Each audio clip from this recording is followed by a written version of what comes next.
Mama's in the living room watching Judge Judy. I'm in the kitchen eating leftover sushi, and she goes, "Oh, girl, you gotta hear this one. A man was arrested for running a theme park, and when they said, 'Where's your license?' he said, 'My dog ate it.' Oh, you can't make this shit up. Sometimes I wonder if life's just one big cosmic joke. It's like she's on a Reddit, reading r/funny lawsuits, yelling from the couch. As she sips on a Prosecco, makes fun of all the weirdos, and then I hear her shout. It's like she's on a Reddit, reading r/funny lawsuits, yelling from the couch. As she sips on a Prosecco, makes fun of all the weirdos, and then I hear her shout, "Girl, you gotta hear this one." Mama loves to laugh at how absurd life is, says it's all a comedy and I'm her audience. And I love the way she makes fun of the world. She said, "You'll never guess who sued their girlfriend. It was a man who didn't get us out of the bed. He said, 'I've been through hell and now I need some help.' You just can't make this shit up. You just can't make this shit up." Sometimes I wonder if life's just one big cosmic joke. It's like she's on a Reddit, reading r/funny lawsuits, yelling from the couch.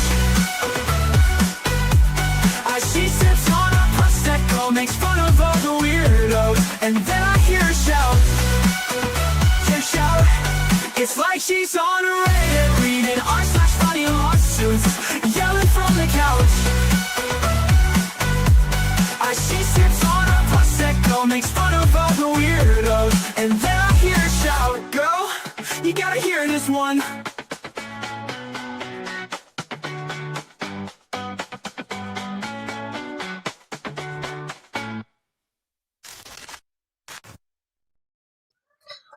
So the headline reads, "Charged as an adult," but what the indictment reads is a whole hell of a lot more serious. And the charged as an adult becomes the least important part of this entire case. Hope y'all are doing well. Buckle up, strap in. This is going to be a hard one. For those of you who are unaware, this is Anna Kepner. This is the cruise ship murder case that made headlines back in November of 2025 when an 18-year-old girl was on a cruise with her family, what is supposed to be something fun, and ends up unalived for her troubles. Well, now the person being charged federally, because it happened in international waters, with the crime is none other than her stepbrother. Let's get into it. This is not going to be an easy one. So protect your mental health. These are PACER documents because this is a federal crime. This is what happens when you commit a crime or are alleged to commit a crime in international waters, is you are charged federally in the jurisdiction where you are arrested. So basically where they made port. Well, it will be an interesting one, but there will be no cameras. His initials will be used in all of the filings. However, the first article we're going to read that gives the entire timeline, broken up nicely by date, mentions his full name. So sorry about your luck, Timothy. The government might keep your name a secret, but the headlines didn't. So it is what it is. All right. Here we move beyond the headlines. We have the actual documents. So if you are into that kind of thing, please hit the like button. Please share this out. I am trying to get my channel to 5,000 subscribers. We will see if we ever make it there. We're trying. Internet interrupted, back now. Trust me, I get the internet interrupted. I couldn't open the docket about a minute and a half before the stream started. So I get internet interrupted. Holy goodness. But how is everybody doing today? Jeffrey, number 4, losing my place. Get on it, Jeffrey, get on it. And I am still sweating. It is 90 degrees here. My hair is up in a ponytail because trying to do anything with it today it is hot, it is humid, but we are not expecting rain until the 25th. So we have another 10 days of this god-awful weather. The QR code that is right over here is for the Tell of Truth. That is my favorite skincare right now. I use it every day. I am addicted to it for everything from this WTF line in the middle of my forehead to burns, cuts, scrapes, me picking up my fingers because I'm a nervous Nelly.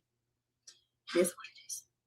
It is my favorite. That link will get you 15% off, or going to their website and using the code SQUID.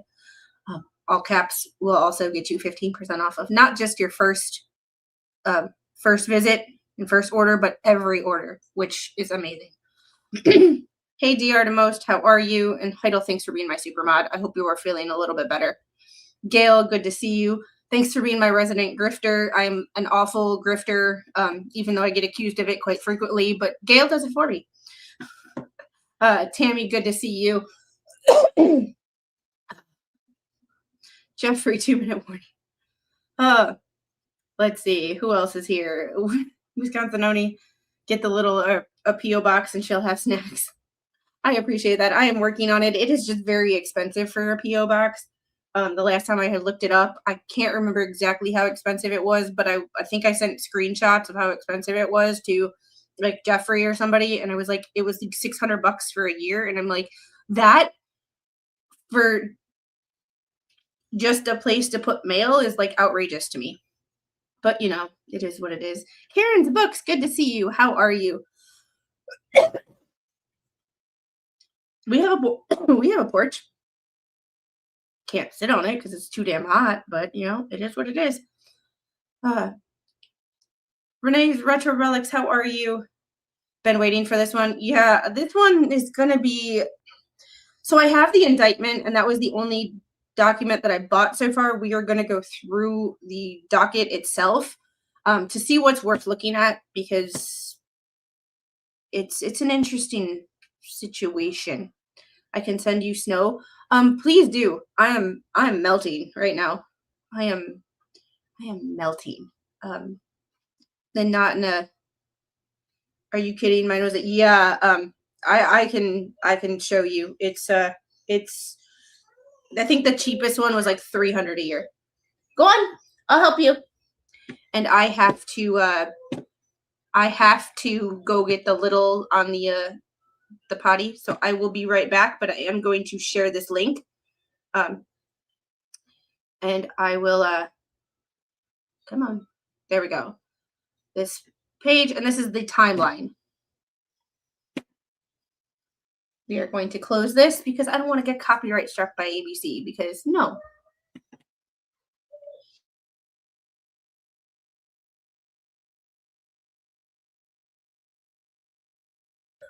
I will be right back. Apparently the little forgot how to sit down by herself. So I will be back in a hot minute.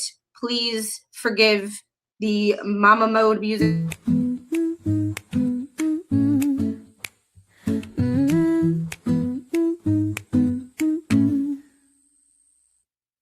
Streaming live from the corner glow. Camera on, but the pace is slow. Little hands tugging at my sleeve. Mama's world, it never leaves. One sip of coffee, one deep sigh. I hit pause, no need to ask why. Mama's on pause just for a while. Grab a drink, hold that smile. Bathroom break, life in a Sadie's. Be right back. My daughter needs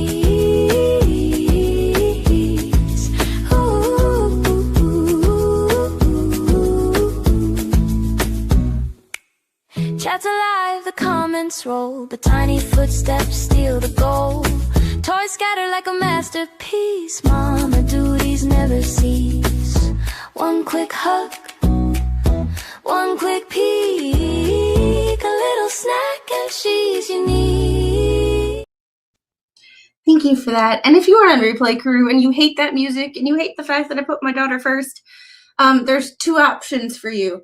You can either click off of this video because me putting my daughter over people I've never met on the internet if that's a problem for you, you might want to look in the mirror and do some self-reflection, and or you can fast forward through those parts because you're on replay group. Love you guys. Love you guys. But common sense must prevail from time to time. So, yeah. All right. We will, I won't forgive the mama mode music because there's nothing to forgive. And mama doing mama things. I appreciate that. I don't know. Like, I don't know.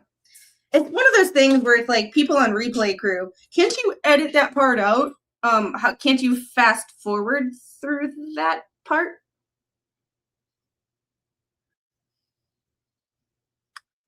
Just a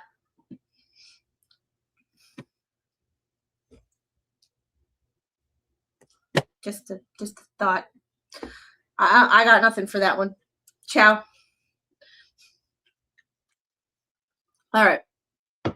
I also think there's a difference between business and private, because this would be for a business, considering it's for my YouTube channel, which is a business, and in order to write it off on my taxes, I have to do a business because you have to keep business expenses and personal expenses separate. The IRS does not like commingling of funds. Just in case anybody needs that advice. I don't give financial advice around here, but if I did, it would be, if you run a YouTube channel, keep your personal expenses and your expenses that you use to fund your YouTube channel separate, because the IRS does not like commingling of funds. They get very upset about that. They get very, very upset about that.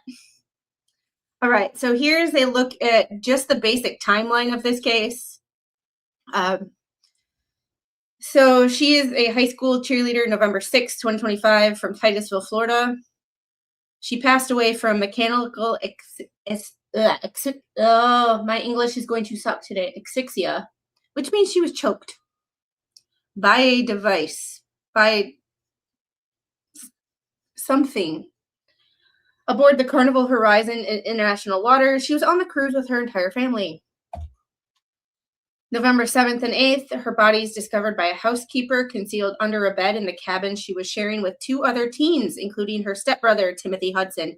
Like I said, the government might keep your name a secret, but the media didn't. Sorry about your luck, bro. Mid-November, her death drew international attention, sparking intense speculation after a court filing in a dissolution of marriage case involving Hudson's mother said the FBI is investigating and a minor child might be implicated. The Associated Press reports that Hudson is identified as a suspect in her death, according to court documents filed by his parents in an ongoing custody dispute. He's identified as TH in all court documents. February 2nd, he's charged as a juvenile with murder and smexy time abuse in federal court. But the court filing is sealed because of his age. February 3rd, he's arrested and pleads not guilty. The hearing's not open to the public because he is a minor.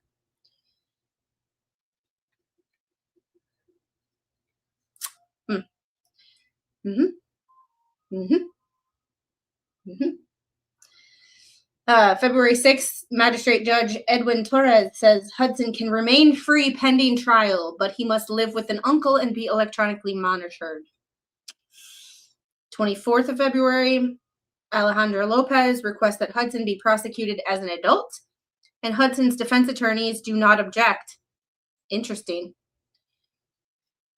March 10th, federal prosecuting attorneys file a superseding indictment, which is what the first thing we're going to read, but ask the court keep it sealed.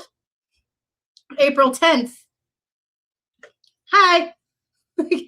Just for reference, for anybody on replay crew or who might watch this closer to the time of trial, it is Wednesday, April 15th. So this record was only unsealed 5 days ago, which is part of the reason that we are reading it now. April 13th, the U.S. Department of Justice announces that the murder and smexy time abuse charges have been brought against Hudson in connection with Kepner's death. We also have that. So that is the timeline from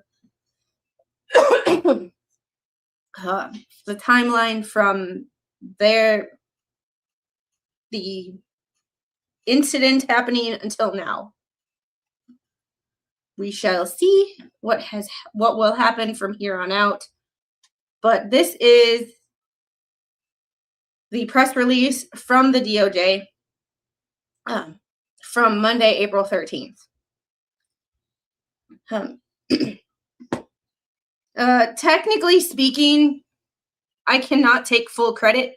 Technically speaking, Mo in the Deep End was on it. And I just hear federal case and my spidey senses go up because, one, I know that there's going to be no cameras, which means less press coverage. The documents are online, but they are paid and you have to have a Pacer account. Well, hello, insert Squid has Pacer. So I get very, I don't know. Plus, this girl it's a little close to my heart because I'm in Georgia. This girl wanted to go to the University of Georgia and be a cheerleader. So being a University of Georgia fan, it's kind of like you, not only you're an asshole and took this girl away, but like she would have been going to the college that I'm a fan of. So, kind of makes it just a little, but I can't take full credit for it. Mo in the Deep End on Mornings with Mo on Monday, Monday. I believe Monday. My days are all getting screwed up because my weeks are just all discombobulated. She read an article on it. Yeah. Someone has to be. Might as well be me. Hey, Kelly, how are you? Hello, Miss Squid Chump, Squidlet, mods in chat. Yeah, I still get a kick out of that. That's hilarious to me. Yeah. All right. So this is Titusville teen charges adult in unaliving of stepsister on cruise ship. I can say the M word. However, YouTube gets very hinky when you say a lot of words that you're not really supposed to say in very quick succession. And also, they throttle me back in the algorithm, and my channel needs all the help I can get. So, yes, I am also looking into that one. I did hear about that yesterday as I was leaving for work. I was watching a video on it. That Dodge County is not far from where I lived. I lived in Milwaukee County. Dodge County is in the same like TV viewing area, shall you say. So Dodge County Sheriff suing a person for defamation for saying that she was held in Dodge County jail by ICE as a U.S. citizen. It's just fucking weird. But the Dodge County Sheriff was like, no. This is not one of the jurisdictions that you want to come and lie about. Like, no, don't put us in the middle of your bullshit. You want to lie, you do that shit somewhere else. So, I'm gonna work on that one too. Just life. Life will get a little bit easier or less stressful because my competition is on Saturday. So next week I will not be as like freaked out. Like my competition is on Saturday. So not only do my elbows hurt, the workout today was 7 rounds of 21 strict press and 21 sit-ups. It was 147 strict press. It's supposed to be 55 pounds. I did 45 pounds, but like my arms are like jello. So I get a kick out of it too. So I'll continue to run with it as long as you're both okay with it. I'm fine. Like I said, I've been called worse. Fleabag called me Georgie in 2024. So I've been called worse. Getting back to the topic at hand. Miami, a 16-year-old has been indicted as an adult by a federal grand jury on charges of unaliving and aggravated smexy time abuse in the unaliving of his stepsister. According to court records, TH was traveling aboard Carnival Cruise Line Horizon with Anna Kepner and other family members on or about November 6th and 7th of 2025. During that time, while the ship was in international waters en route to Miami, TH allegedly Smexy time assaulted and internationally killed Kepner. The Miami-Dade Medical Examiner's Office later determined that the cause of death to be mechanical asphyxiation. Now I can say it. Ugh. Our hearts go out to the victim's family during this unimaginable loss, said U.S. Attorney Jason A. Redding. Quinones. Oh, I'm so sorry for these names. English is hard for me, let alone Spanish. But remind me to tell you a story at the end of this, because I figured out I had a light bulb moment exactly why I really like reading legal documents and exactly why I despise lawyers. I had an aha moment last night watching somebody else's streams. Yeah. Remind me to tell you that story because it's not important right now. A federal grand jury has returned an indictment charging serious offenses that allegedly occurred aboard a vessel in international waters. We will present the evidence in court and pursue this case with professionalism and care. God, I hope so. Please treat this like the Texas prosecution is treating the Tanner Horner case right now, because that's... TH was initially charged as a juvenile. By information on February 2nd, the case remained sealed until U.S. District Judge Beth Bloom ordered it transferred to adult prosecution. Thank God.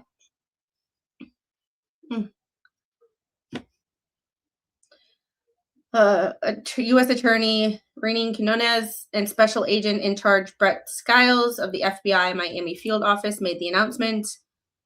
FBI Miami is investigating the case. Assistant U.S. Attorney Alejandra Lopez is prosecuting. An indictment, I like that they make this, even though it should be obvious, people need a reminder. An indictment is merely an allegation. All defendants are presumed innocent until proven guilty beyond a reasonable doubt in a court of law. And then it tells you where you can find documents. However, we have all of this right here. So I am just going to run the report just so y'all can see what Pacer looks like. Oh, come on. Oh, I might need to. There we go. So, just for reference, his attorneys are public defenders, federal public defenders. So, Abigail Emily Becker, Eric Martin Cohen, and Evan Lewis Kuhl are all federal public defenders. He does not have a private paid attorney at this point in time. But, and here's the entire docket. So, just so we're aware. However, the first document that we are going to get into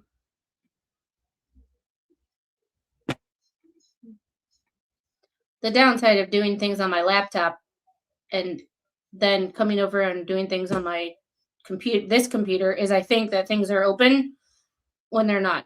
They're open, but they're open on my laptop. All right, so let's stop sharing that, and we're going to share the superseding indictment. Oof.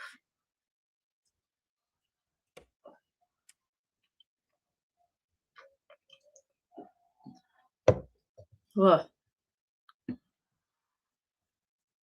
All right. So, grand jury. Count 1. Murder. 18 U.S. Code 1011A.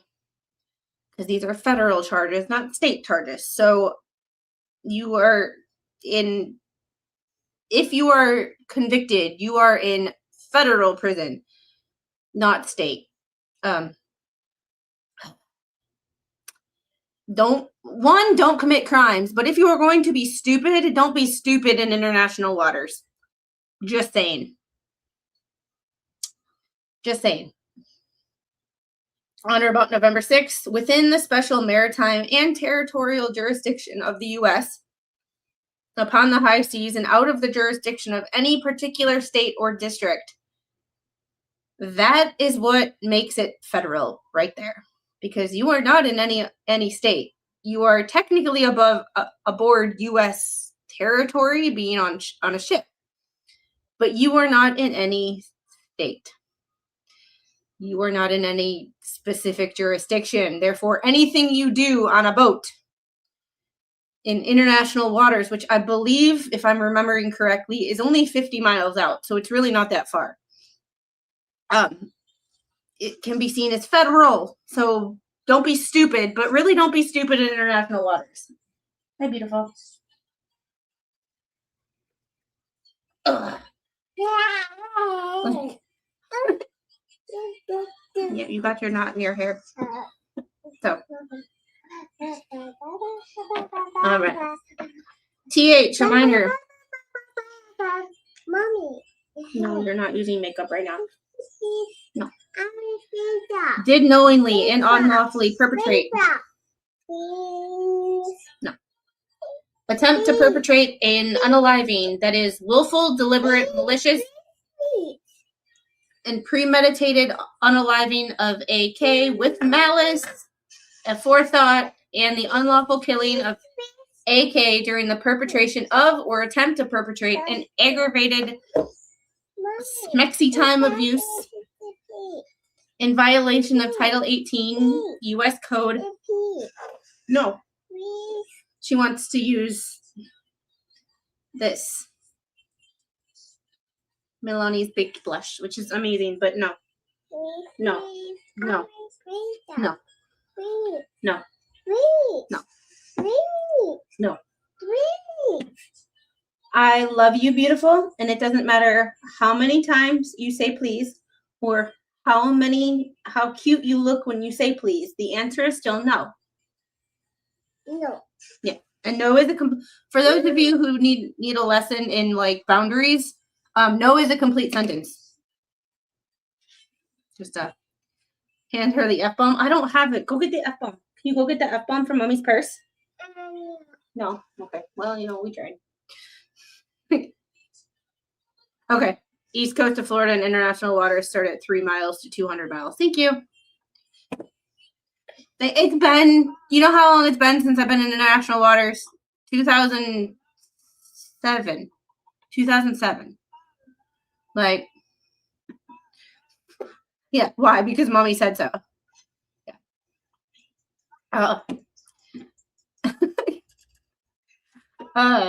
This one right here. And yes, I might crack jokes. I might joke with my daughter. I might laugh. But at the end of the day, no matter if this was the person who did it or not, an 18-year-old girl is no longer with us. So, yes, we talk about hard crap on this channel. Yes, we make dark humor jokes. But we are always cognizant and aware that a young woman with probably a super bright future, did lose her life, and that is tragic. In violation of 18 U.S. Code sections 1111A and 7. Yes, if he is found guilty, Lord Chippy, we will see if Mo will let us borrow him slow mode dipped in honey and fire ants for shortest appendage first. I'm just saying. Yes. And at the end of the day, I am first and foremost, well, a mom, but a healthcare worker who has seen, and I'm a vet and a healthcare worker. Like, dark humor is how I never went insane. Barely, but how I never went insane.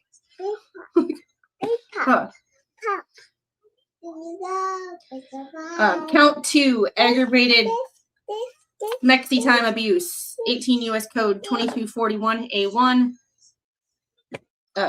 Same thing on or about November 6th. TH, a minor, did knowingly cause and attempt to cause a person, that is AK, to engage in an act. I know, baby. No, I shot. Oh, thank you. I love you. No. I Hi. think it's... Can I read? Yeah. Okay. Wait. Make the bed. Okay. Make the bed. Make the bed. And I'm not, because not only is this not appropriate for YouTube, but it's also not really appropriate for my sitting in my lap, I am going to kind of skip over and I will highlight some of these words.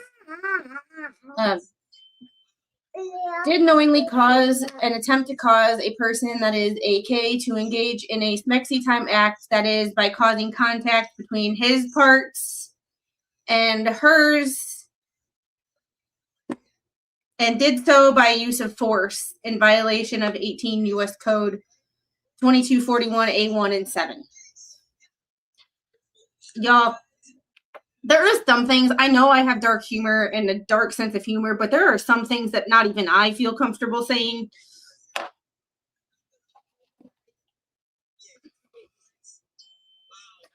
And this was one of them. This.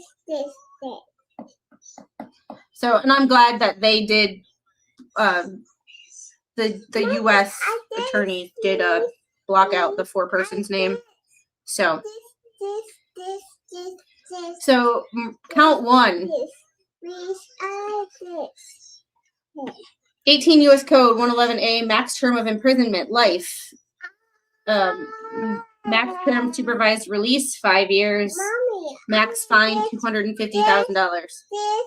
This. I wouldn't go that. I wouldn't go that far, but no. No. 18 U.S. Code 2241A1, max term of imprisonment, life. So for that, federally, it doesn't matter what the states do. If you commit that crime and are found guilty of that crime, you could get life in prison. There is no 20 years with the possibility of this or that. No. Like, you could face life in prison for smexy time abuse. Just max term of supervised release, 5 years, max fine $250,000. And I appreciate that the federal grand juries put this in their indictments. They put you don't have to go looking for statutes and time. They do that right here for you. It's one of the reasons that I like reading federal documents, because, you know,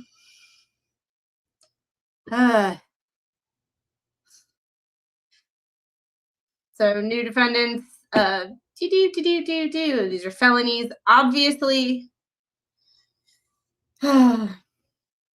This case will take 7 days for the parties to try. 7 days. All we need is a week to try this case. So, so Alejandra Lopez, Assistant U.S. Attorney. Good luck. Good luck, Alejandra. Like, I wish you the best, because that's not going to be a fun one. Not going to be a fun one at all. However, the next ones I wanted to go through was with you guys, because remember, all these documents are paid. So although I do read as much as I can, not all of these documents are worth going through. And not all of these documents are worth paying for. That's one of the reasons that the next part of this was, I kind of wanted to go through with you guys, because a lot of these things are, so a lot of these are paperless orders, sealing unopposed motions to seal. So it's very, it's very interesting what we could or could not do. But there are discovery orders, which is kind of what I wanted to look at. So we demand every word. Well, unless you're ponying up the cash for every word, because this is Pacer, yes, I do have a Pacer account. Yes, I have mods who will act as my grifters for Pacer money because my last bill was $113 and change for my first quarter of 2026. But with that being said, I try my best to use Pacer selectively, in the sense of I will not just pay for documents unless I think they're documents that are worth reading or important to the progression of the case, because I don't like to waste my money. I don't, that's another thing that I wanted to discuss, which is we will do at the end of the stream. We have some housekeeping stuff to go through about scheduling, because make shit up. I also don't do that because we read the actual documents, because you won't get the actual documents in any of the headlines. You may get the narrative of what the headlines or the publication wants you to read or wants you to think. I don't do that.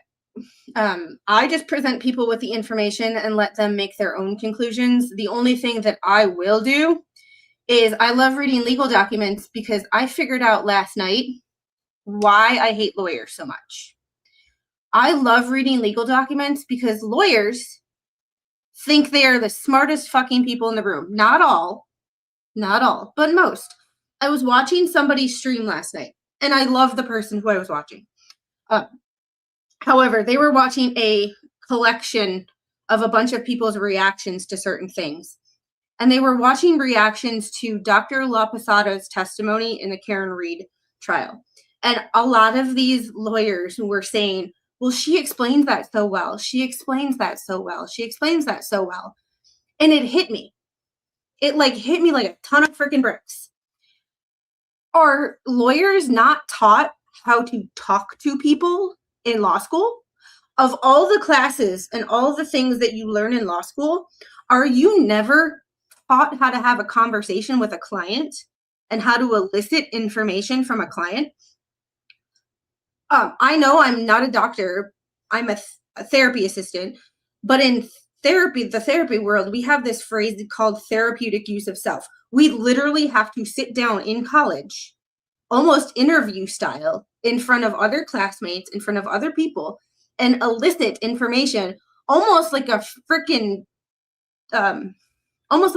cop would try to elicit information from a defendant.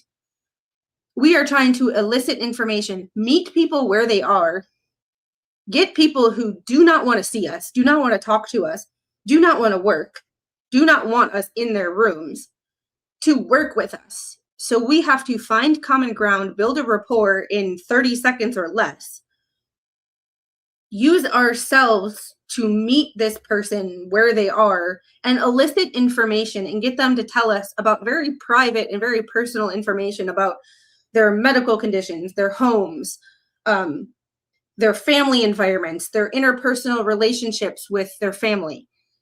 Are lawyers not taught how to talk to people? Because I was listening to Dr. La Posada's testimony, and I was just like, this is just a doctor doing what a doctor does, explaining very difficult conversations and difficult topics to someone who does not have the education that she does. That's common sense to me.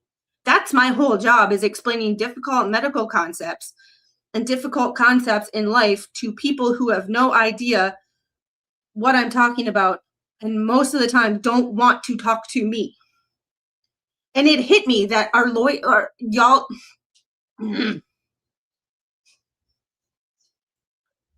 are they never taught how to talk to people? Because they were like, oh, she's so great. She's so great. And I agree.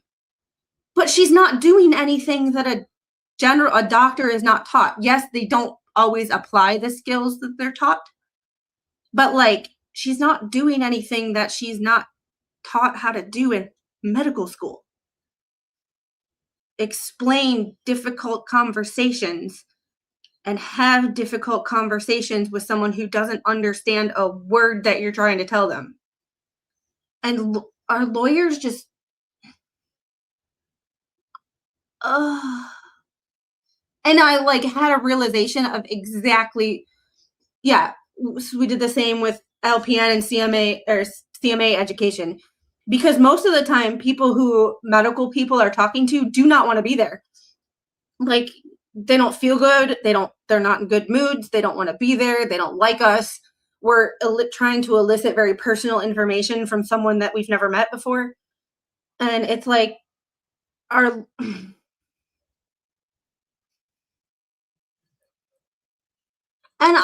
it hit me because I was like, it just hit me why the personalities of me and lawyers, like I've met lawyers in person, and even lawyers in person, like they seem like nice people to go and like have a drink with, but like professionally, they fucking annoy me. And I could never figure out why until last night. And then I'm at work, I'm listening on my iPad or on my phone, my headphones. The lawyer, love the lawyer, this is not a criticism against him. This is just his stream last night that also hit me like a ton of bricks. Last year, or in 2024, I've been covering the Maya Kowalski case. I covered the Greg Anderson and Maya, Nick Whitney. Nick Whitney left Greg Anderson's firm. People got mad at me because I covered the split and the drama that happened with the split. Well, the lawyer, on his stream, not yesterday, but the stream from the day before, I posted it, or I watched it yesterday, and I posted it in my Discord. I encourage you to go watch it, because I am not touching any of those documents with a 50-foot pole. However, it also explains why I think lawyers are shady as fuck. If the allegations that Maya is making against Greg Anderson are true, PDF file.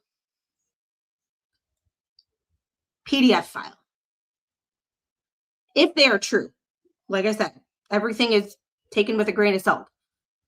However, not only the text messages and the things that were said and actions that were done, like bringing this 18-year-old girl into your hotel room, buying her and her friends a bottle of wine after she broke up with her boyfriend. She's 18.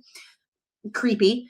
That's a whole nother can of worms, but I am not touching any of those documents because y'all will get spicy squid. That might have to be a members only stream if I get a hold of those documents. Because no. I did cover the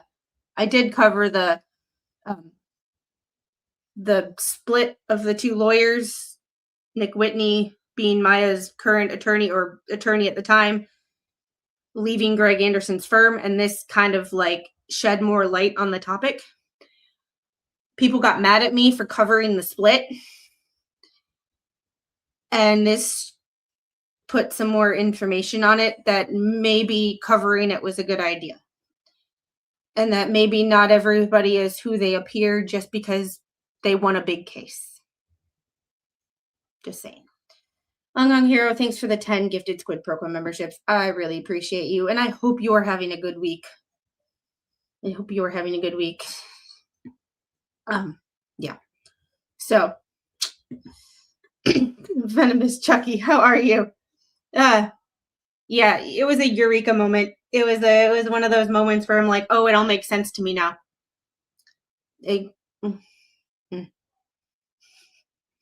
We like Heather. You should invite her on as a guest. My dual personality. You'll get spicy Hydra mod as well. Yeah. Yeah, maybe creepy, but 100% legal. Well, that part might have been 100% legal, but the part about and this is the part where I have to talk to an accountant because I don't know anything, and it was very interesting to listen to the lawyer, talk about it, because he's obviously a lawyer who has dealt with some of these things, and he's a Florida lawyer.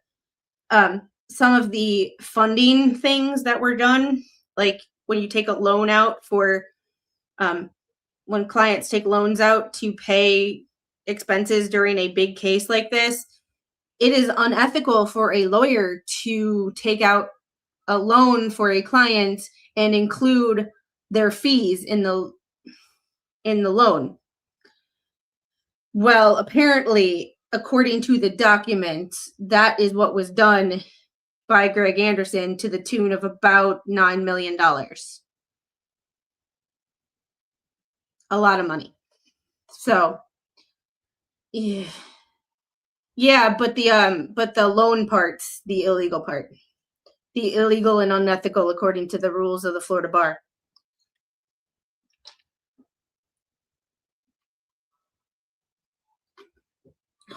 All right. So, getting back to the topic at hand. So we have, that was document 40 was the superseding indictment. It's up here. This one. So that was everything before the superseding indictment when they were transferring to the adult stage. So I don't think anything before that is worth it.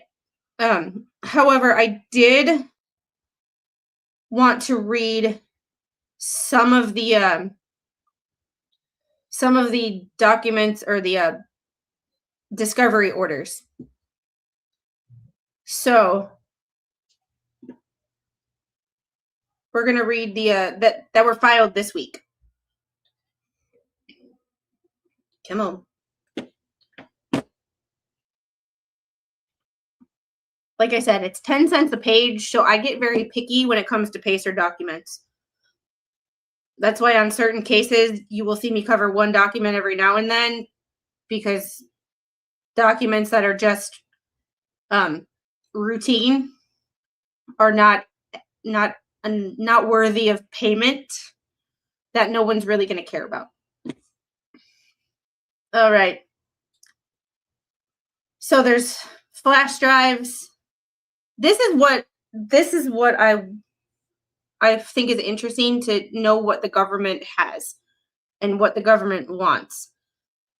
And I think it's interesting because we are never going to see, unless someone wants to travel to Miami and go sit in on this trial and live tweet it, we will never see what actually happens in this case. Squid has poor choice in drink. She needs the real carbonated juice versions. I get the lower sugar, but water's cheaper. I love this. This is my new, San Pellegrino Chow Blood Orange. I have the lemonade ones coming today. So, yeah, feel free to adopt a document. Oh my God.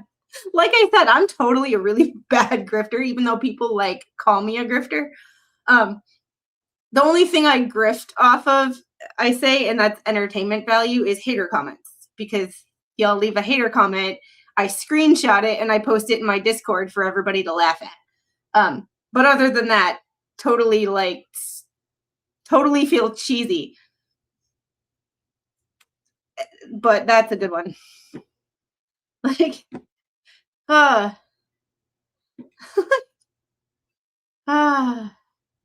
Oh yes. Papa Squid house, cabinets and flooring, and most of your flooring's installed, not all of it. Screened-in porch installed, finished electrical work started on Monday. So, yeah. I was there yesterday. I did not drive by it today, even though the little wanted me to. She was very mad at me that we did not drive by your house today. Very mad at me. Aha's house. So when we pulled in our house, she got mad and she refused to get out of the car. I have the lemon one being delivered today. I ordered it, but it couldn't been delivered from the house or from Walmart. They didn't have it, so they're going to deliver it from their warehouse. I bought those thinking they were the real version. Real version of what? They're sparkling waters. What do you want, the real version of what? What? All right. So they have on one flash drive additional FBI Sentinel entries, 2 videos from the FBI, additional Carnival Cruise documents, MDSO offense incident report from Deputy De Leon, autopsy photographs and x-rays, full medical examiner's report with notes. What? Okay, this is going to sound, and this is no offense, like, this is not meant to be disrespectful to the victim, but because I love anatomy and physiology, when I hear people talk, like, my favorite witnesses in cases are medical examiners, pathologists. It bores most people to death, whereas I am like, oh, speak anatomy to me. Like, I'm like this morning, I was like, Mo, I love when you talk anatomy and physiology to me. Like, yeah. Timelines by Special Agent Pitts, extractions of a cell phone and I'm assuming MDSO is Miami-Dade Sheriff's Office. Please correct me if I'm wrong. Yep. MDSO body cam videos, Excel spreadsheets. Like I said, English is hard. Table of contents for MDSO body cams. And Faro player files and videos, FBI serial 84. Not exactly sure. Detailed index for each item, including bait stamp numbers and discovery letters, also attached to this response. The materials provided today, as well as the content of this discovery letter and accompanying index, are subject to the court's protective order, authorizing and regulating disclosure of sensitive information in discovery, should be treated accordingly as such pursuant to the court's protective order. They have been marked confidential, meaning we will never see it. Unless you know somebody who knows somebody who knows somebody, and I don't know somebody. Like, beer is always better. I like beer flavored water. Like, hey, Dan Davis, how are you? Okay. This is so wrong, but yeah. And Jeffrey, thanks for the $2 super chat. Adopt a doc. Jeez, why was that so hard to say? Only 10 cents a page. Like, y'all crack me up.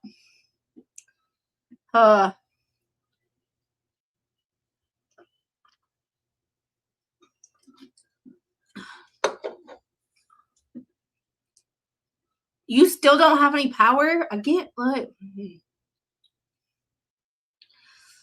yeah, hater comments can be directed to the complaint team, which is compiled of title, Tammy, Living Life with FND. If you have not checked out the comment that Living Life with FND put on that video in response to that person's comment about the Baby Squid Hold music or Mama Mode Engaged music, go check it out, because holy crap, did she light a fire under someone's butt. Mainly mine, but she was on fire. On fire.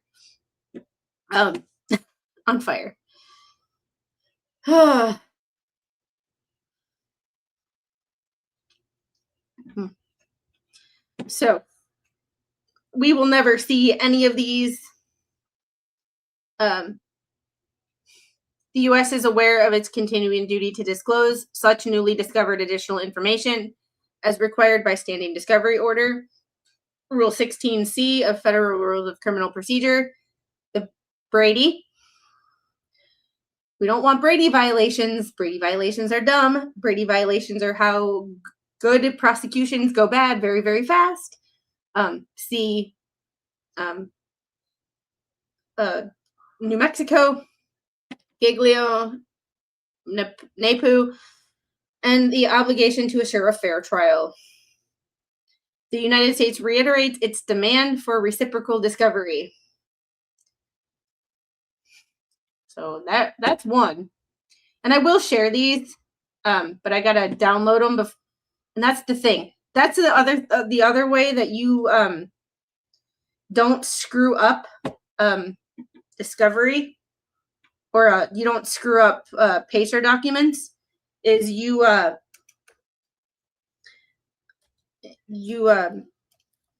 take this and you save each one of them after you are done reading them. Discovery, USA.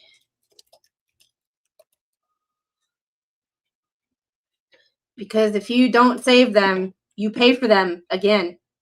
And that's when stuff gets extremely expensive. The main underwire burnt in 2-3 weeks ago, and they still haven't fixed it. Have they tried to fix it, or did they just not? Are they just in the same boat that they were after the hurricane and just don't care? Because that is a huge difference.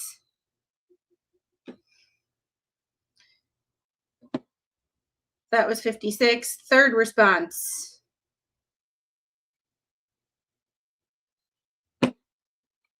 More discovery.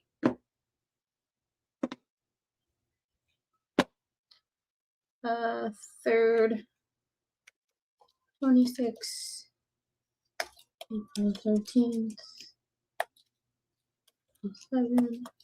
And sorry, I am talking to myself, but discovery.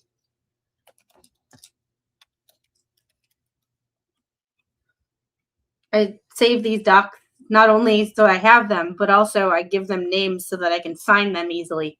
Because when you have thousands of documents on your computers over your phone and 2 different computers, it's very hard to find stuff.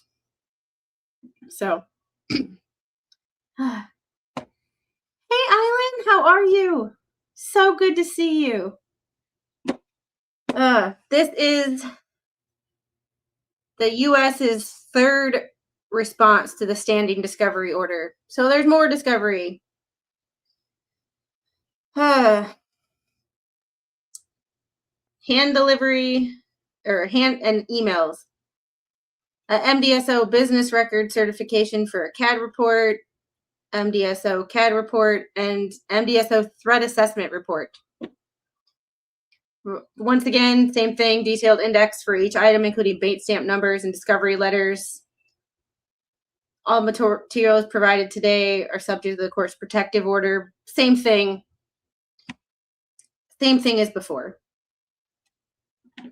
Once again, we also don't repeat the same information. This paragraph is exactly the same as the one we read in the second discovery order, or second discovery response. So there's that.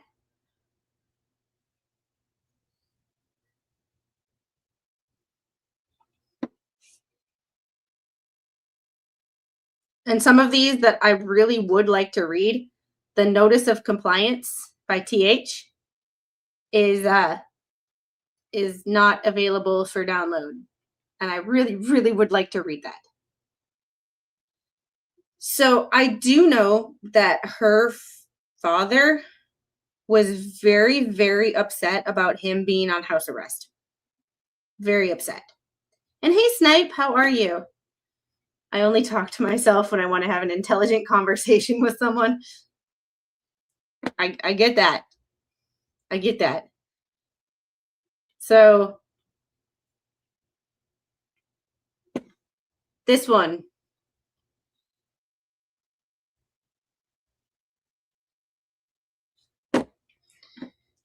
All right, this is motion for review and revocation of order of release.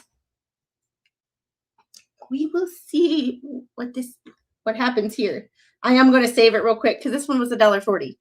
So I've spent about $6 today just on documents and searches, because if PACER, you have to, every time you do a search, it costs you 10 cents per page of search results. Because PACER is just, the government's got to get its money no matter what. So they charge you 10 cents a page for everything.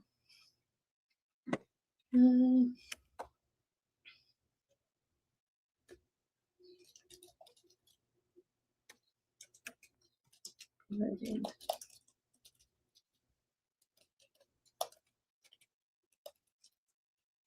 I am saving it, so sorry for the dead air.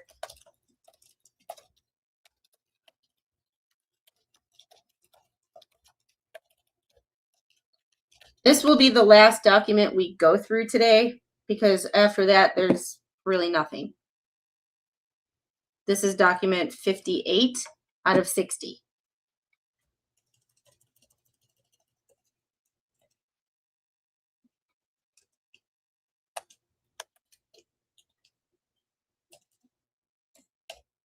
There we go. All right. There's my petty flower.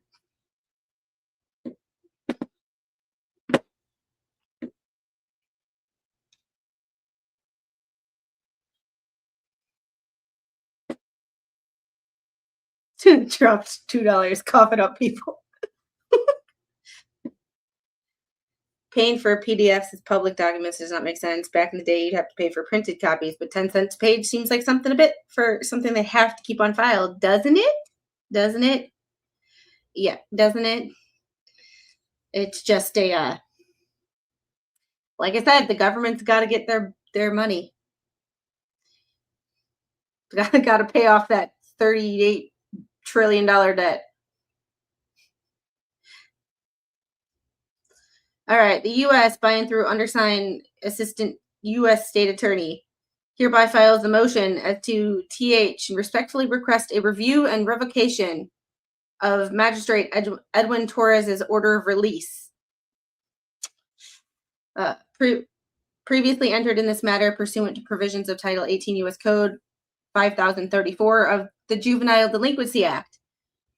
Now that he is not being charged as a juvenile, you can revoke his order of release because he was being charged as a juvenile.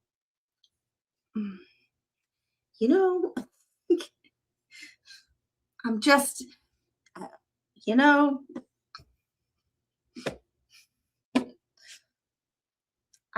I don't disagree with this, especially because how many other people are allowed to get that kind of bond and be out and on house arrest? Not very many. Just the U.S. respectfully submits that the release order should be reviewed and revoked because once this matter transferred to adult prosecution, the Juvenile Delinquency Act no longer applied. Seems like common sense, but once again, it has to be written down because if it's not written down, it didn't happen. It's just like a medical record. Doesn't matter what is right, what is just, it has to be written down. In adult status, the defendant's detention or release should now be reviewed through the lens of the Bail Reform Act and is more fully explained below. Under the Bail Reform Act, the defendant is a danger to others and should be held in pretrial detention. Alternatively, the transfer to adult status is a change in circumstance that recommends a review and revocation of the release order. In support of its motion, the U.S. avers as follows. Oh, my English. Life is hard, y'all. This whole story makes me sad. I can't imagine putting two unrelated teenagers in a room together and not expecting problems. Yeah, and that's the thing about it, though. Like, technically, then this is the unrelated. They were step siblings. Technically unrelated by blood, but we also don't know how long they had been step siblings. It's just but to put two teenagers of the opposite sex who are not blood related, I agree with you there, in the same room. To put two teenagers of the opposite sex in the same room, whether they're related or not, I don't know if I agree with. For privacy, just for both people's privacy, especially, I've never been on a, okay, how do I put this? I've never been on a fun cruise, but with the cruises that I have been on, and I have spent just over 15 months of my life without seeing land. With that being said, the areas that we had to keep private, and the personal areas that we had were not very big. And I can't imagine that cabins in a cruise ship, despite it being a fun time and a vacation, being very large. Space is premium on a ship, no matter if it's a cruise for fun or a cruise for work. Men and women have different needs, especially teenagers. Teenagers require privacy, males and females. So putting an 18-year-old girl and a 16-year-old boy in the same cabin in a confined space was just not a good idea, no matter if they're related or not.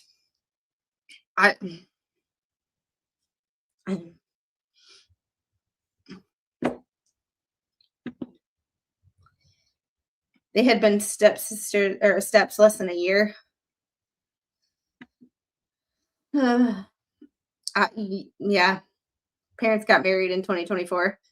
Thanks, Island, for the information. I just don't see putting anybody of the opposite sex, even if they were blood related, and not like, that just weirds me out. Just teenagers, and especially teenage girls, should have an expectation of privacy, which makes this an even sadder situation. Now that I think about it in the lens of because when you're reading the timeline and you're reading the information, it you hear it, but it doesn't really sink in. Island, it didn't really sink in that they were a boy and a girl sharing the same cabin. Two teenagers of the opposite sex sharing the same cabin did not hit me until you made that comment. And Gail, thanks for the $2 super chat. You goon, here you go. Oh my goodness. Yeah, it makes, I definitely, it's, yeah, it definitely makes me uncomfortable. And sorry if I sounding weird, because having said that out loud, now it's oh, that's weird. That's very weird. That is very weird now that it clicked. And now you see it from an entirely different light. And I'm not saying to blame the parents. However, if I were a lawyer, which thank God I'm not, but if I was a lawyer, if I was a prosecutor, one of the first things that I'd be telling the jury is the parents put a male and a female of the opposite sex who are not blood related in the same room. So, and the little decided to FaceTime her grandpa.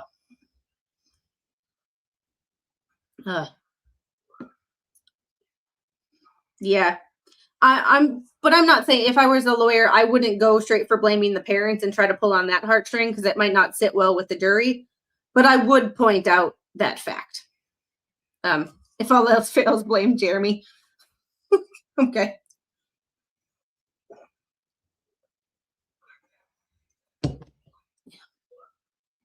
Yeah, and I'm wondering what the dynamic was like. Yep. I don't really want to. I think they were just sharing a room. Hey, Marcus, thanks for the $4.99 super chat. Sorry I'm late. Good to see you. How are you doing? Yeah, that's just the whole thing makes me uncomfortable. All right, factual background. On or about November 7th, an 18-year-old female from Titusville was found deceased in a cabin shared with the defendant, her step-sibling, and her half-sibling, on a carnival. Well, this is just a whole. So she had a half sibling and a step sibling in the same cabin as her. Horizon of the seas while the ship was on the high seas en route to Miami. Subsequent investigation resulted in the instant prosecution against the defendant, a 16-year-old male. Pursuant to provisions of the JDA, the U.S. Attorney for the Southern District of Florida first filed an information on February 2nd, making allegations against the defendant for 1 count of unaliving in the first degree and 1 count of aggravated smexy time abuse in violation of 18 U.S. Code 2241. On February 3rd, defendant surrendered himself at the U.S. Attorney's Office in Miami and was officially arrested. On the same day, defendant had his initial appearance. Hold on 1 second.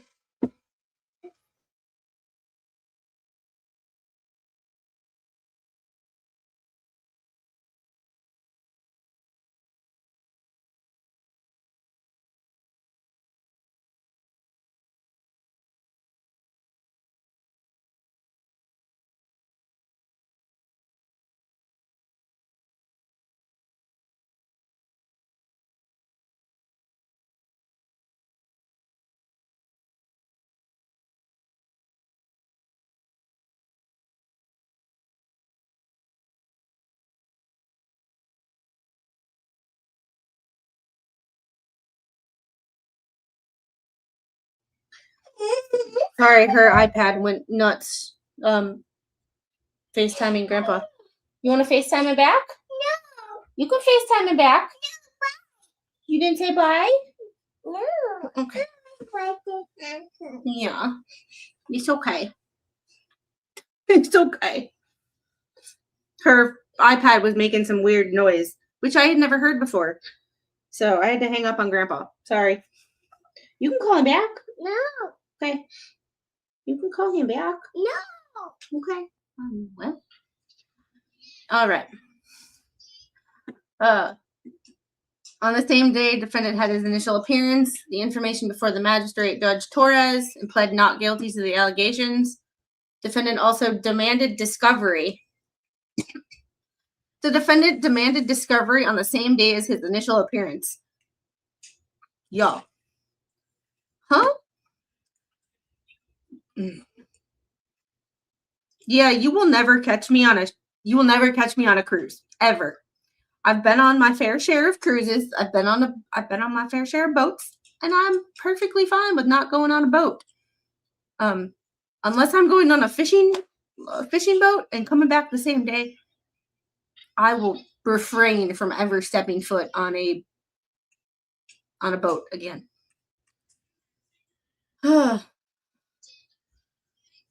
No, it was making this like weird noise. I couldn't hear him, and it was making like almost like a feedback noise that I can hear in the other room. I don't know what happened, but it went away as soon as I hung up the call. So I don't know.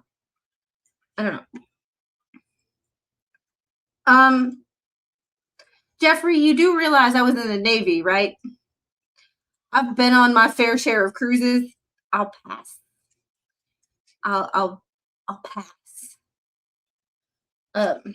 Defendant also demanded discovery, and the court entered the discovery order in this matter. While the JDA does not discuss discovery, the government, in anticipation of its request to transfer this matter into adult prosecution and to afford the defendant due process, agreed to the entrance of the standard discovery order. On February 19th, the government provided its first response to the standard discovery order to defense counsel, which included Rule 16 discovery, Giglio information, all existing FBI reports and Sentinel items, and additional advanced Jenks materials not previously provided on February 4th before the JDA detention hearing in this matter. The government also provided second and third responses to the standing discovery order on March 20th and April 7th, 2026, respectively. Additionally, on February 6th, a detention hearing was held pursuant to that U.S. code upon the government's request that the defendant be detained for dangerousness. The defendant requests the magistrate also conduct a probable cause hearing.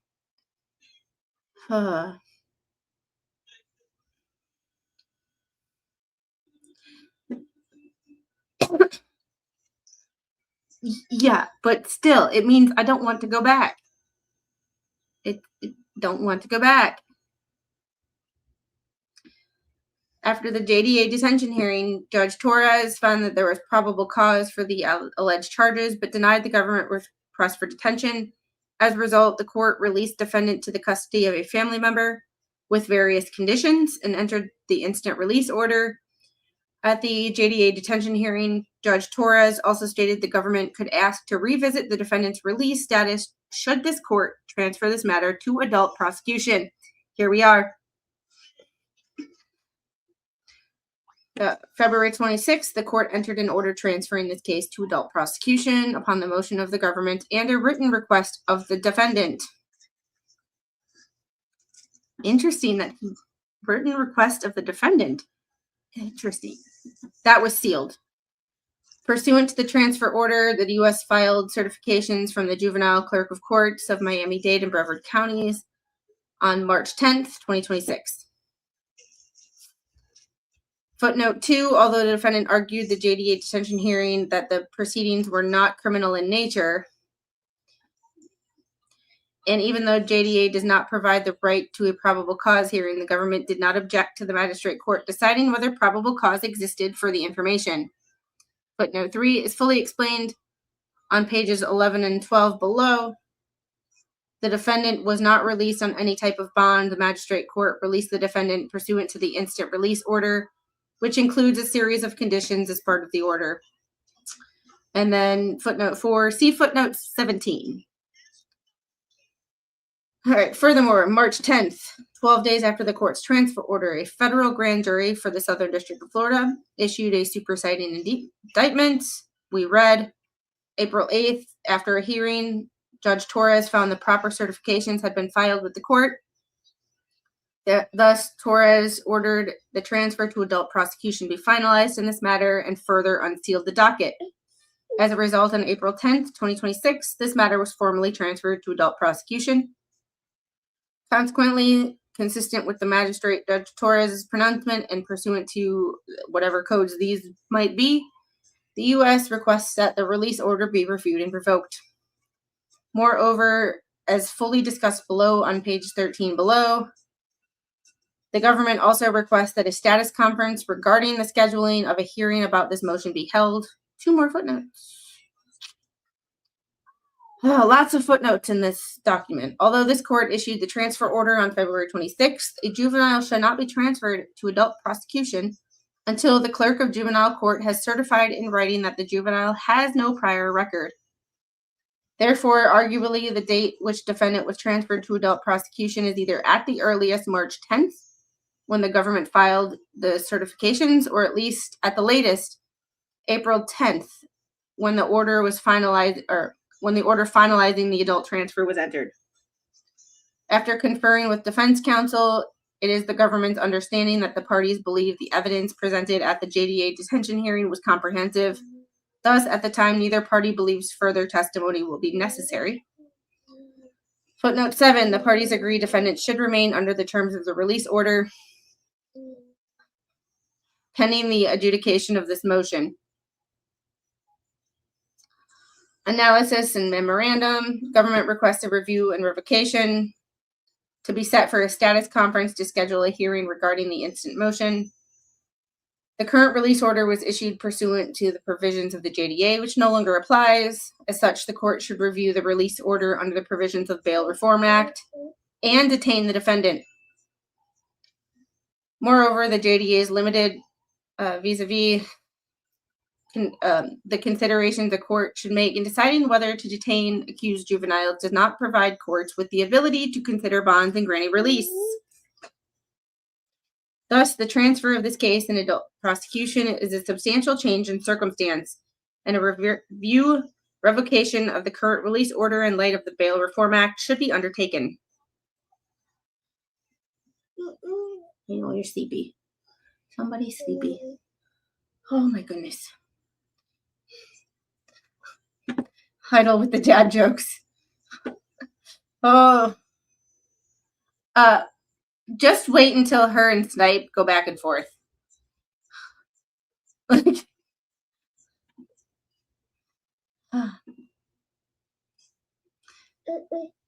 Oh, my arm is hurting right now, y'all. My arm is hurting. If I let go of her right now, she's gonna fall. There you go, baby. Here we go. That's much better. Whew. Legal authority. This court has jurisdiction to conduct the review and revocation. Okay. Due to the Bail Reform Act. Hold on 1 second. Hold on. Did you lose your pants? Yeah. Hold on.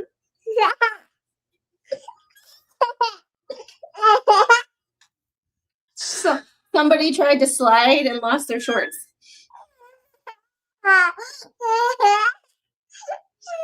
Did you lose your shorts? Yeah. I moved. You did? Yeah. You lost them? I passed it too. Somebody passed it. Okay. No, she slid when she slid down and I pulled her back up.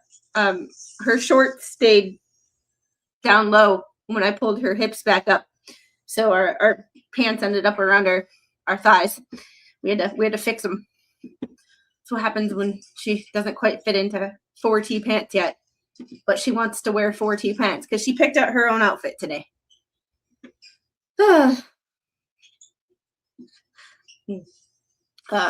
Right now, the defendant has never had a hearing pursuant to Bail Reform Act, and court should review his release now that the matter is in adult prosecution. Hey, Roy.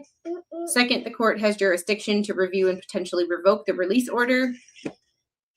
That code states if a person is ordered released by a magistrate judge or if a person other than a judge of a court having original jurisdiction over the offense and other than a federal appellate court, the attorney for the government may file with the court having original jurisdiction over the offense a motion for revocation of the order or amendment of the condition of release.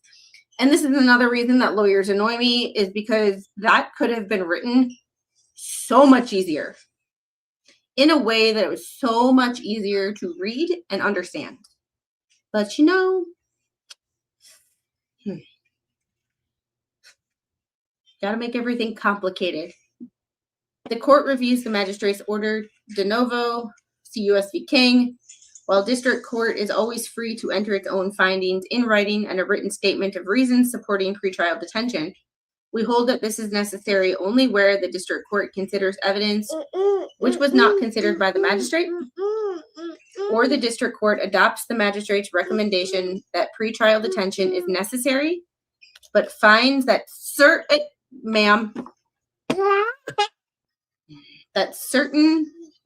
of the magistrate's underlying conclusions or factual findings are incorrect or unsupported by the evidence. Here, given these parameters, it's clear the court has jurisdiction to order and conduct a review of a release order. This matter is now an adult prosecution, and the question of defendant's pretrial detention release is governed by the Bail Reform Act. Moreover, government is asking the court with original jurisdiction over the offense to review and revoke the release order. Finally, Magistrate Torres acknowledged the U.S. could seek a review of the release order once it transferred to adult status. Thus, the motion is timely filed. And they, in the footnote, they discuss once again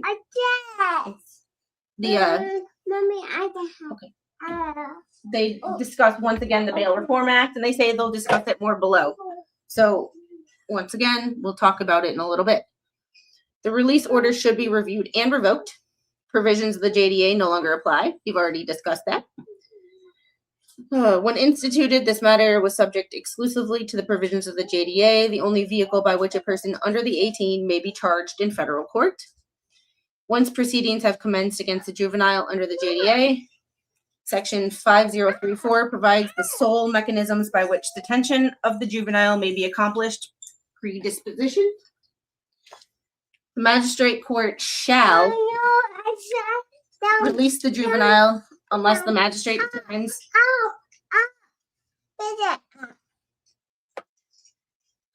Hi, Mommy.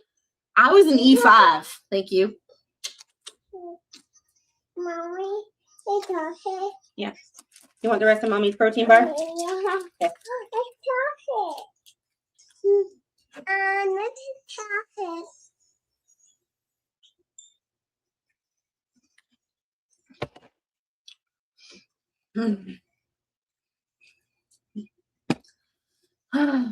Y'all crack me up, but you are not derailing me any more than I derail myself. We are an hour and a half in, and we've made it through all these documents, and we are halfway through a 14-page document. I think we are killing it. No pun intended.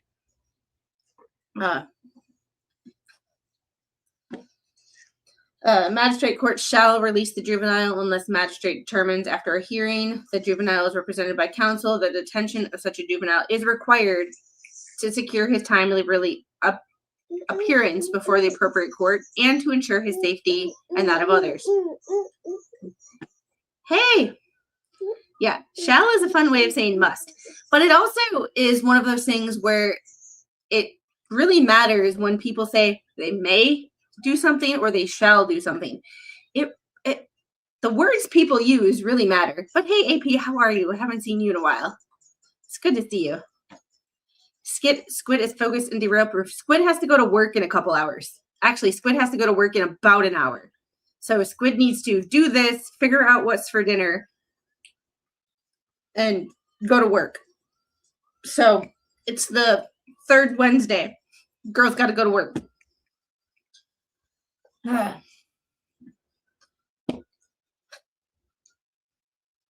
All right. However, once the juvenile's case transferred to adult status, JDA is silent as to subsequent procedural events in the adult prosecution of that same juvenile, save the execution of the sentence. The reason is clear. Once the juvenile's matter is transferred to adult status, their case is now subject to the provisions and punishments that apply to nearly any adult defendant facing a criminal indictment in federal court. Had Congress intended something different, the JDA would contain provisions regarding the adult prosecution of juvenile defendants.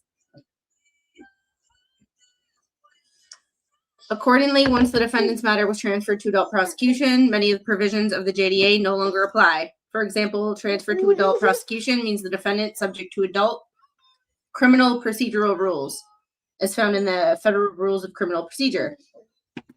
So, not reading these footnotes because it's literally all about how the JDA doesn't matter. But here's the here's the one phrase of this that I will mention because this has been brought up in other streams. This has been brought up in other streams and is very a mental struggle for me as to where to keep juveniles who are charged as adults. So, Attorney General may be placed or retained in an adult jail or correctional institution in which he has regular contact with incarcerated adults.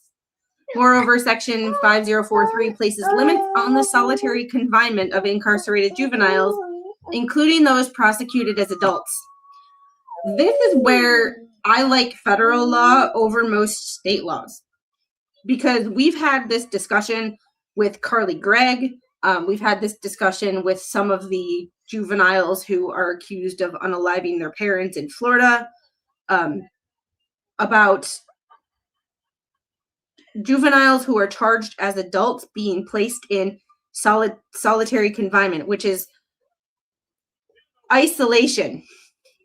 They're in protective custody, which protective custody for a minor, and this is a hill I'm willing to die on, and there are certain people in this chat who will never agree on this, and that's okay. I still love them. Protective custody of a minor in an adult facility to any adult is solitary confinement. You will not change my mind. So 5043 places limits on the solitary confinement of incarcerated juveniles, including those prosecuted as adults. So, Additionally, if found guilty of the crimes which he is charged, the defendant will be a convicted felon, not an adjudicated juvenile delinquent. Moreover, the court could also sentence defendant to the same terms of imprisonment as an adult, and he would not be entitled to the release at the age of 21. These changes are not inconsistent with the fact that the defendant is also afforded the same rights as adults charged in federal courts, such as the provisions outlined in the Speedy Trial Act and the right to be charged by indictment, amongst others. Here, defendant was initially accused via informations of acts of delinquency. Subsequently, however, this court ordered this matter transferred to adult prosecution, and the defendant has been indicted by a federal grand jury. Thus, now procedures set forth in the JDA no longer apply. As defendant is now subject to adult prosecution, Bail Reform Act now controls. The transfer case to adult prosecution was a substantial event, fact acknowledged by Magistrate Torres. Consequently, the provisions under the JDA no longer apply, and his post-transfer detention are subject to provisions of bail reform. And when viewed under the lens of bail reform, it's clear review and revocation of the order is needed. Yeah, it depends on the facility, but in most it's solitary, which is yes, and this is where the mental battle of where to keep these kids is hard. Because remember, we are all innocent until proven guilty. So what if you did, and this is my argument, is if you did put a child who was ultimately innocent in an adult facility and kept them in solitary confinement, and they were innocent, did you now cause mental health issues and cause them to become a possible criminal later in life because of the conditions they were kept in and what it did to their mental health? It's a difficult argument, and I don't think there's any 100% correct answer. It's just one of those situations that if someone is found innocent, did we create a criminal because we fucked with their mental health? And when you mess with someone's mental health long enough,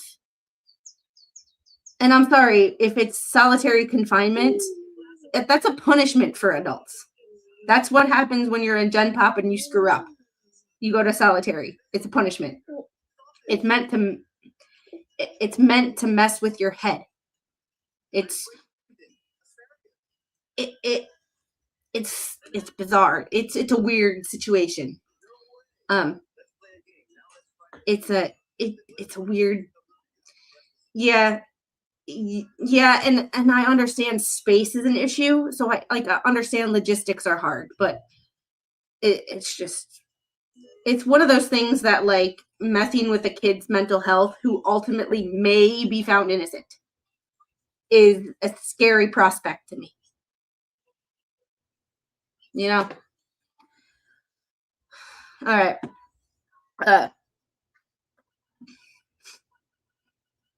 So JDA no longer applies post-transfer. A review of the defendant's release should be conducted under bail reform. Neither party was able to order a transcript of the JDA detention hearing before the filing of this motion. However, the government's notes from the hearing reflect the magistrate stated the government could ask for a reconsideration once the case was transferred to adult status, because that would be a turning point and merited review. So the government has ordered a transcript of the hearing on an expedited basis, which will be filed under seal with the court and will more accurately reflect Judge Torres's exact remarks. Magistrate Torres also seemed to consider 5035 in deciding against pretrial detention. However, at the JDA detention hearing, the government objected to his consideration as Section 5035 solely addresses the responsibilities of the Attorney General, not the magistrate court. Once detention has been ordered, the government and U.S. Marshal Service already coordinated pre-hearing with the Florida Department of Juvenile Justice to provide a facility that comported with all the requirements set forth in Section 5035 should detention have been ordered. Interesting. So all the factors set forth in 18 U.S. Code 3142 in determining whether pretrial detention is appropriate. When viewed through 3142's factors, the evidence presented at the JDA detention hearing lays bare there is clear and convincing evidence that the defendant is a danger to others under the standards set forth in the Bail Reform Act. That evidence demonstrated the offense conducted defendants engaged in involved the most serious, egregious, and volatile crimes one person can inflict upon another. He committed these crimes against a victim whom he had no apparent relational strife, whom he was being raised to view as a sibling. Yeah, if you're willing to do that to family, what are you willing to do to someone you don't know? Allegedly. Furthermore, he carried these crimes out without any warning. He could commit such atrocious acts, and despite any supportive family environment. I mean, he was on a cruise with family, so it's not like his family didn't love him. Finally, defendant currently lives in a home where minor children reside. Currently, there is no assurance any court could ever have that any conditions or combination of conditions would be sufficient to prevent the defendant from being a danger to others. Thus, he should be detained. Whew. Nonetheless, the court ultimately disagrees. Applying the provisions of the Bail Reform Act would provide the court with the benefit of considering other forms or matters of release, namely personal reconnaissance bonds and secured and unsecured appearance bonds. After the detention hearing, magistrate court issued its release order without any kind of bond. However, this decision was mostly due to 5034's limited wording. As the government itself stated at the detention hearing, the plain language of 5034 simply did not provide authority for the parties to request or the court to impose some sort of bond in lieu of detention. The magistrate court simply did not have the option to consider bonds under JDA.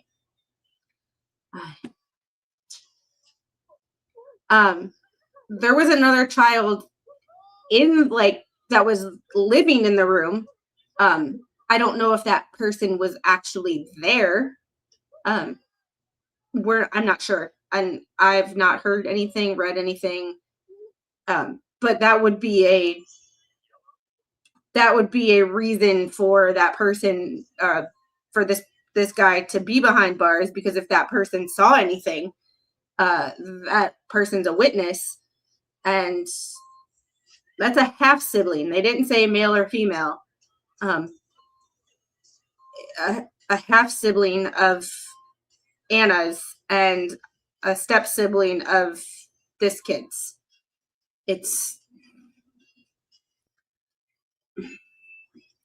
The nuclear family strikes again. What happened to traditional family values?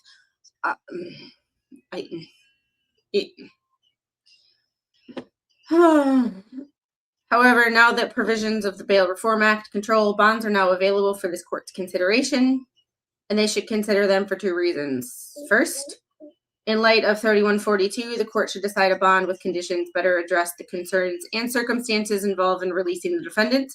Second, given the substantial charge and circumstances resulting from the adult transfer, the court should consider whether some type of bond should be fashioned to better address the new risks and consequences inherent in the defendant's adult prosecution that did not exist when the case was in juvenile status.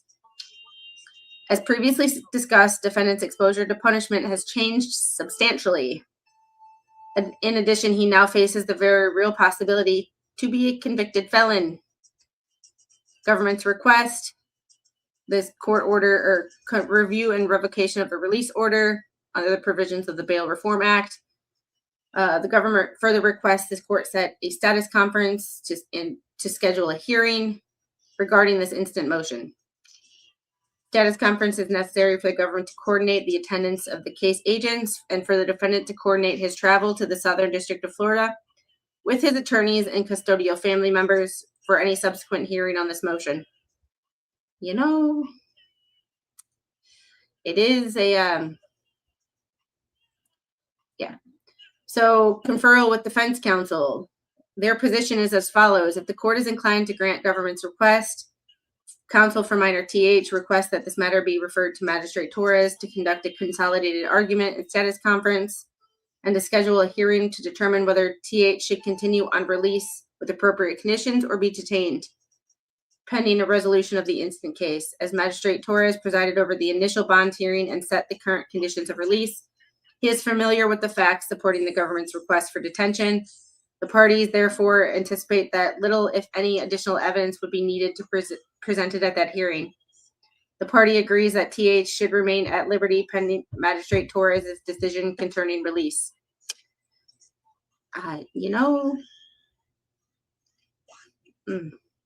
Since the federal government grand jury issued the superseding indictment in this matter recently, the defendant also needs to be rearraigned on the superseding indictment. That's true too. So that was 14 pages that we got through in 40 minutes. We did it. We did it, y'all. We did it. Did we not make it through that in some pretty y'all I feel like the mother and father that was not living with this child would have slapped in the face when you find out your kid did this and what you might have done to intervene. Be careful what you say in your comments, because you mentioned slap in the face, and somebody decided that that was a good idea. And AP, thank you for the $5 super chat. I appreciate you. No. I still have to go back and read all the comments from the members only. So if you are a member on this channel and you did not cover it, or you did not catch it, or you are not a member of this channel, or you were recently a brand new member of this channel, courtesy of Hung Hero today, we are doing members only Mondays. We are doing Loyaler Prep Academy, aka the Timu Law School. So we are doing every Monday. We are doing members only Mondays, and we are coming up with classes for Timu Law School. And next week, I am going to put what we did and kind of narrow down what we did into classes. And we are going to put lawyers into that could be professors of those classes. It is not only the lawyers that we've seen who we make fun of, like Lips and Bubbles, but it is like Kathy Nestor, Corey Richins, and Tyler Robinson's attorney.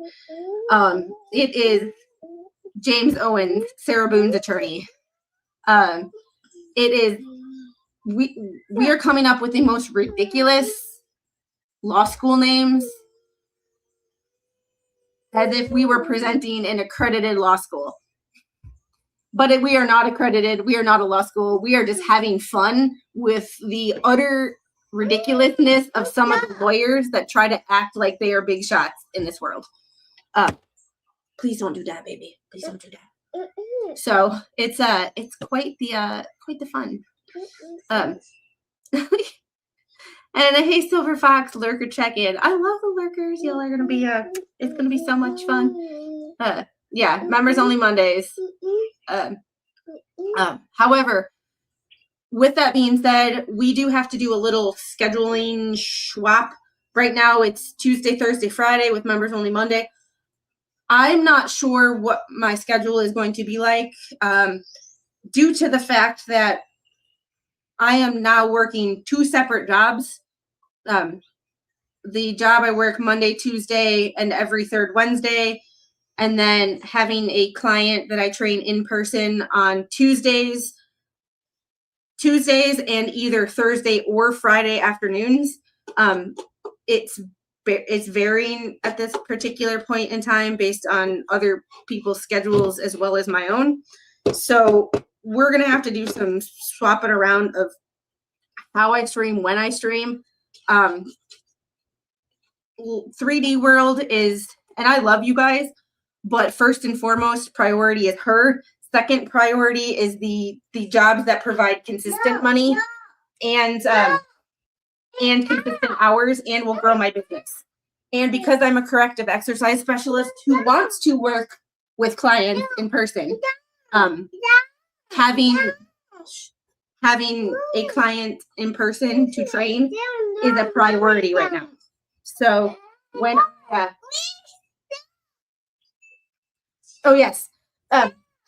You want down, you want up. Can't do both ways. Down. Yes. This is a thing. This is the thing right here. The Selective Service and Training Act. AP, we have to talk about that because there's the Selective Service thing where males 18 and over have to register started in 1980.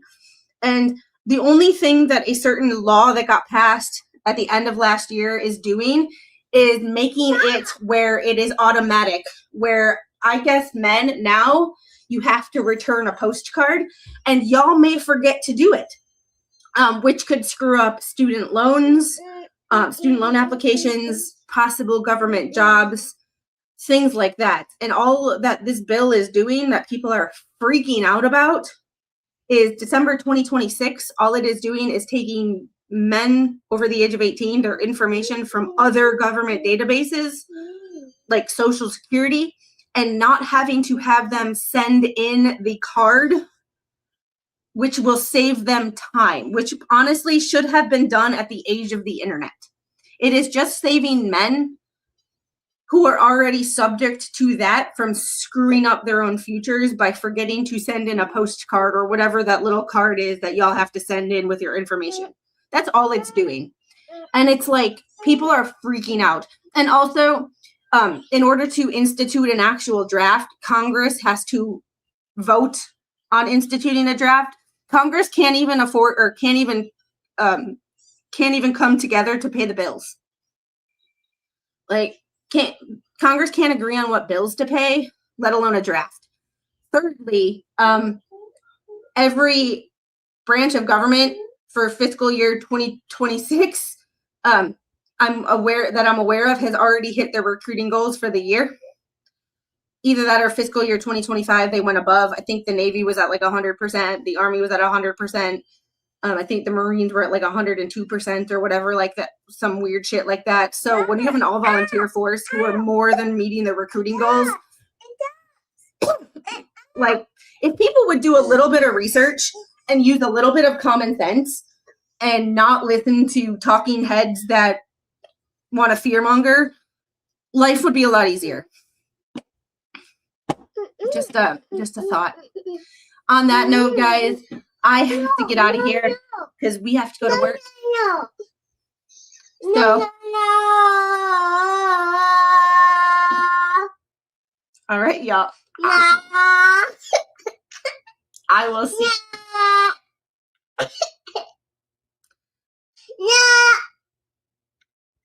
I will see you guys.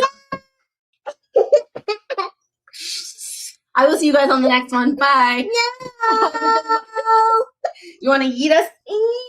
Say yeet.